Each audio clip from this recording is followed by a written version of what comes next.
You've employed a nanny. Do you know that your nanny is practically part of your family and there are some key information they should know? Yes, they are part of your family because if you entrust somebody with your child or children, you should also entrust them with some information. I'm sure you're wondering, what are these information? Don't worry, I've got you. We'll talk about this soon.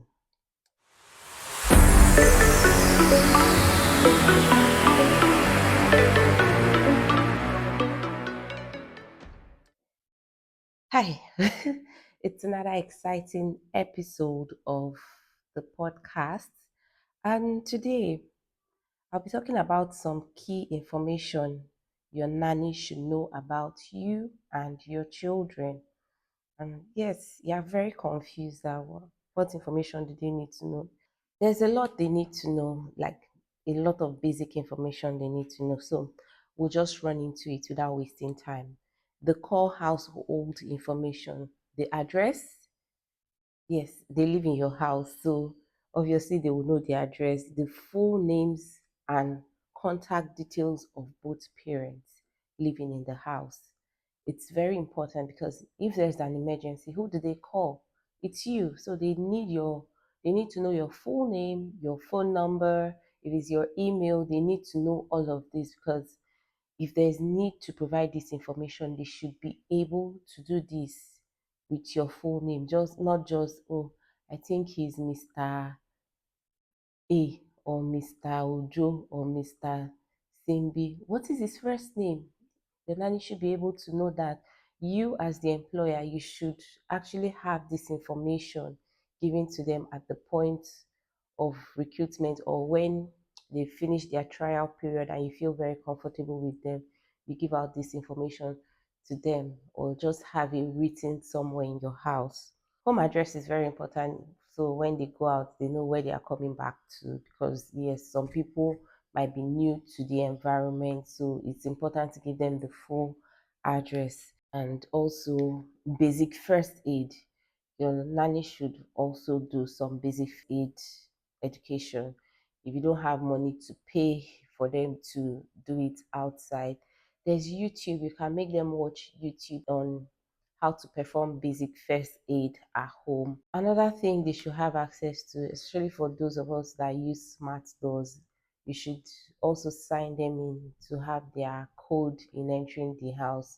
Not necessarily the key, but maybe they have their one time code that maybe from your app you could see who entered the house at whatever time so you can identify, oh, it's the nanny's code that logged into the house.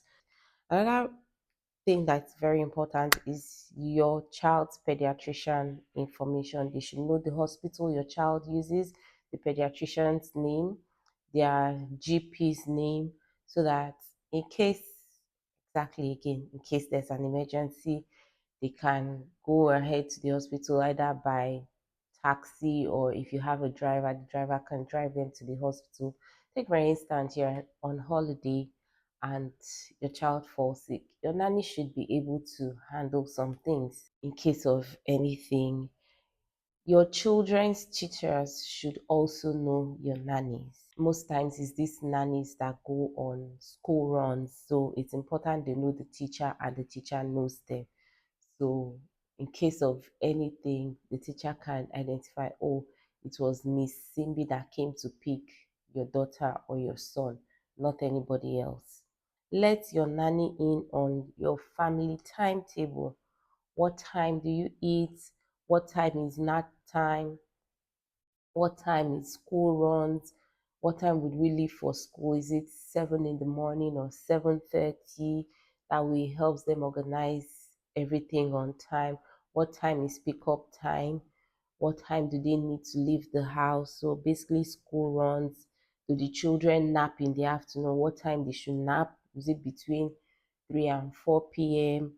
Play period, what time it is? Their extracurricular, she should be aware of it. Do they go for this outside your home or is it within the home? Would they need to get the children ready for extracurricular activities? These are the things your nanny should know. And also, you as the parents, they should be aware of your working hours. So they know, oh, my boss will be back, say 7 o'clock. My boss comes back 7 o'clock every day. So I should make sure the children are awake, or would my boss want the children to be sleeping by the time he or she is back? And also, if you are working late, your nanny should also be aware of this so they don't keep the children waiting up for you in those cases. So your nanny should be aware of your work routine. What time you leave the house and what time you get back home, not necessarily when you're any scheduled household service that might need visits, such as plumbing, carpentry, gardening. They should also be aware of this because they live in your house. They are practically part of your family. So nobody just springs up to your gate and say, oh, I'm the gardener, I'm here to cut the grass or plant some flowers. You should make your nanny aware of this so that they are not caught by surprise or open up your house for the wrong an imposter. So it's very important they have this information. I mentioned something earlier about the authorized person for picking up your children in school. So your nanny should also be involved with that. If your children have memberships in clubs, say golf club or tennis club, things like that, you should also get access for them because most times they'll be the one accompanying the children for those activities. So it's also really important that you put up a visual calendar of your schedule, or rather the children's schedule, so that she's aware of what is supposed to be done at certain time. I, for one, during school term, I have a calendar which is in the children's room, and she has a copy of it. At every time, she knows what they are supposed to do. So I'll just run through my schedule. I know between 6:30 to 6:45, 6:15 to 6:45, we're waking up, getting ready, bathing, and all of that, breakfast. And by 6:40, 6:50 to 7 o'clock, we are doing the final checks. Are the school bags in the car? Is anything still inside the house that's supposed to be in the car? The children should be in the car.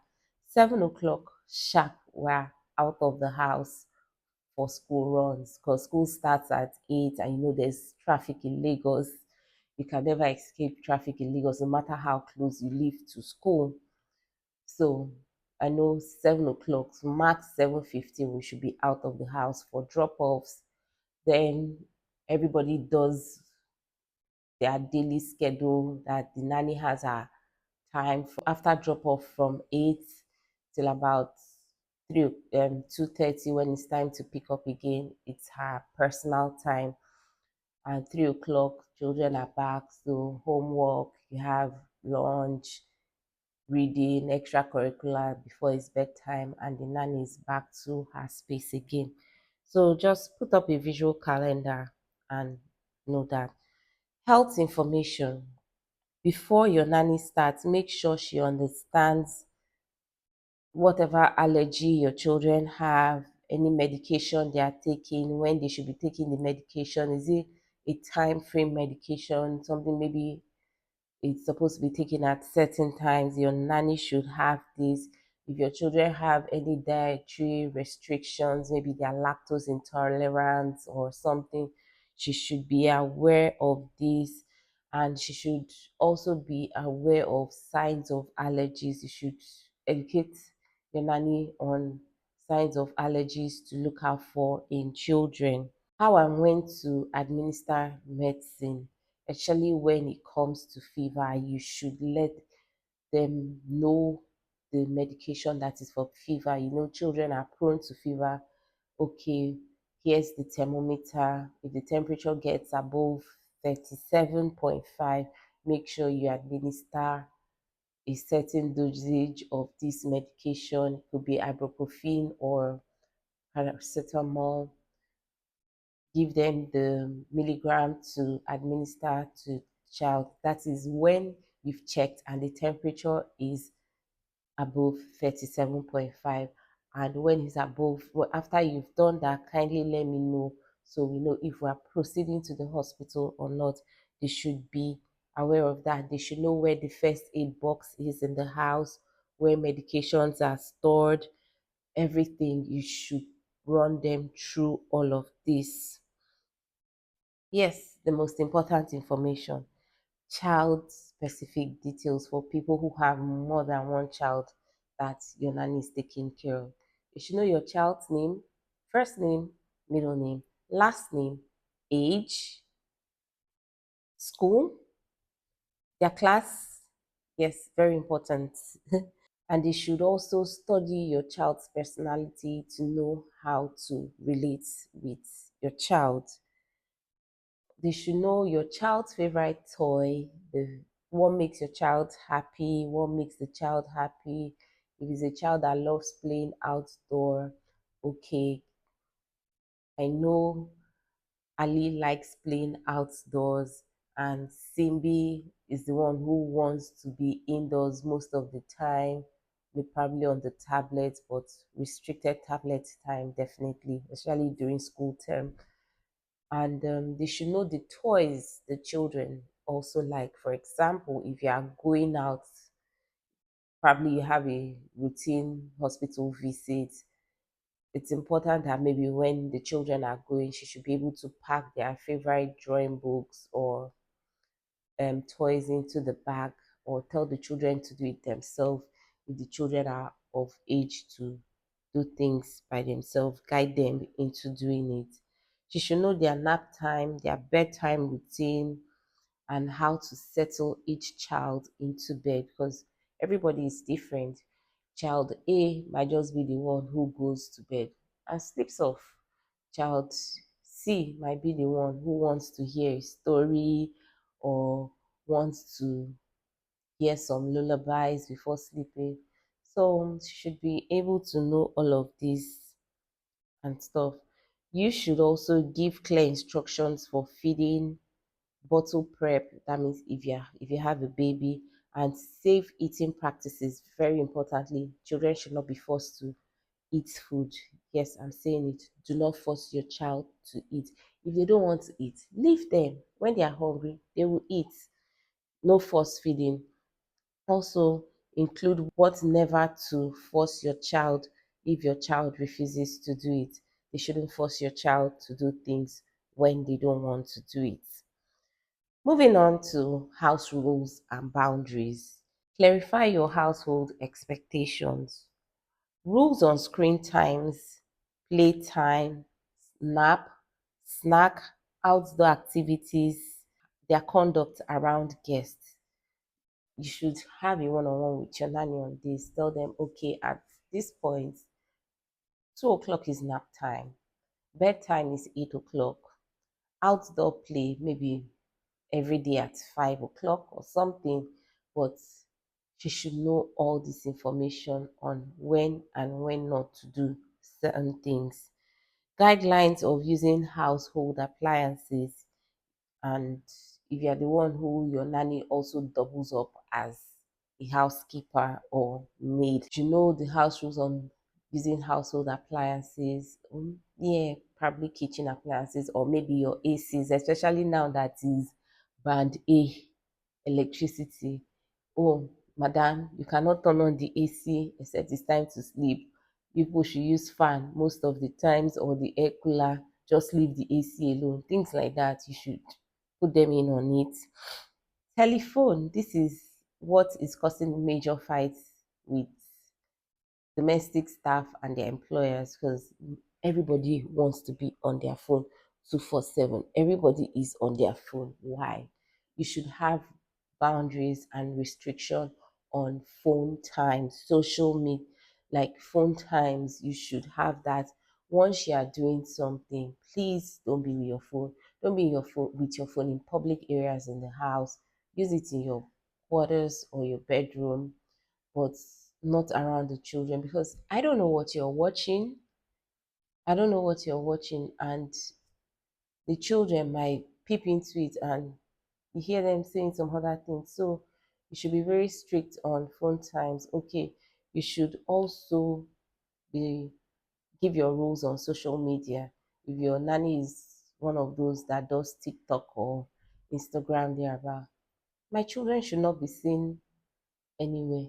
Do not put my children's face anywhere on social media. Don't take their picture for any reason, except I ask you to take their picture and send to me at a particular time. You have no business taking their picture. You should be very strict on that. Moving on, if you're the one that has pets, should your nanny also care for your pets? You should let them in on that. I'm sure even before employment, you would let them know you have pets, and if they are interested in walking around pets. So we should discuss this. Also, if they double as maids again, when do they do laundry? When do they have time to do other things? Show your nanny around so they know where things are and how the house operates. And yeah, your communication preferences.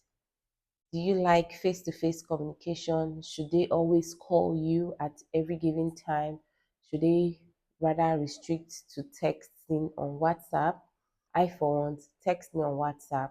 I will respond to you. If it's not an emergency, do not call me, because once I see a call from home, my heart level is on the high. So use WhatsApp if it's not urgent or an emergency. Communicate by WhatsApp with me. So you should let them know your communication styles. Is this how you want it? Do you want phone calls? Do you want them to write things down for you so you go through? Is it that at the end of the day, would you want a rundown of what happened throughout the day, or would you want it weekly? Open communication keeps everyone in sync and builds trust and accountability. You should know that. Encourage your nanny to always ask questions, give feedbacks about their routine and children's mood. One, use her own expertise while respecting your parenting style. She shouldn't override your parenting style. Yeah. Be proactive with observations about your child's development and emotional well-being. They should be able to come and tell you, oh, Simbi wasn't feeling too happy today. When I picked Simbi from school, she was all moody. I don't know what was wrong. I tried talking to her, but it didn't work. Maybe you should talk to her when you come back from work. All those things, they are very important, very little, but very important. It shows that your nanny also cares about your child. They are not just there for the money. In the early days of employment, you should spend enough time with your nanny so they can read you, follow your routine, and see what you like and what you do not like. And with this should build up their courage to be able to own up when you are not there and take care of your children well. In conclusion, I'll just read this out. The ultimate goal is a safe, loving, and empowered caregiving environment. The more your nanny knows, the better she can support your children's growth and your family's peace of mind. So, whatever you do, don't just form, oh, she's only a staff. There's only little I can say. So, that information you're keeping from your nanny is not worth more than your child's life. So, what would you choose? To hoard information or give out this information to help everybody work in sync? Until next time, don't forget to like, follow, and share. Bye.